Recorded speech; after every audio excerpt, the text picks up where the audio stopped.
shirkadda daabacaadda casriga ah ee sagal jet faraceeda magaalada Laascaanood ee xarunta gobolka Sool ayaa dib u habeen casri ah lagu sameeyay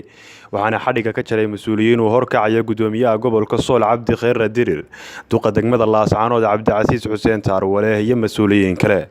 maamulaha guud ee shirkadda daabacaadda casriga ah ee sagal jet oo halkaasi ka hadlay ayaa ugu baaqay bulshada ku dhaqan gobolka Sool inay ka heli doonaan xarunta shirkadda daabacaadda casriga ah ee sagal jet ku leedahay Laascaanood adeegyadii hore shirkaddu qaban jirtay runtii noo ah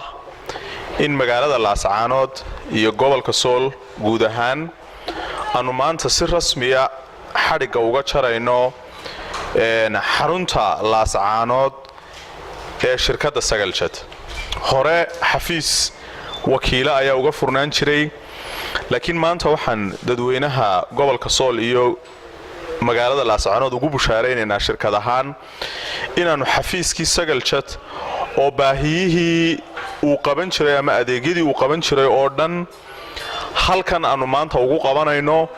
u soo dhamaystirnay qalabkii iyo wixii imkaaniyaad ahaa ee looga baahnaa daabacad iyadoo oo markii hore xafiiska Laascaanood uu ku xidhnaa xafiisyada Burco iyo Hargeysa oo runtii looga soo daabici jiray goboladaasi dhib weynina ay ka qabsan jirto mararka qaar alaabooyinku ay ka habsaami jireen ujeedooyinka kale runtii aanu xafiiskan u furnay oo ay shirkadda mar walba ahdaafteeda ama ujeedooyinkooda ay ka mid tahay hormayno furitaan ama ballaarintii xafiiska shirkadda daabacadda ee Sagal Jet ee gobolka Sool runtii xafiisku markii hore uu ka hawlgeli jiray gobolka iyo degmadaba adeegyada looga baahnaa ee ay gacanta dadka ugu hayeen way bixin jireen runtiina waxaan ku ammaanayaa Cabdiqani iyo Cabdisamiic iyo shaqaalaha kaleba sida hufnaanta leh ay uga hawlgalaan xafiiskan hadduu dalbanayaa hadduu qaadanayaa insha Allah tacaala waxa weeye servicekii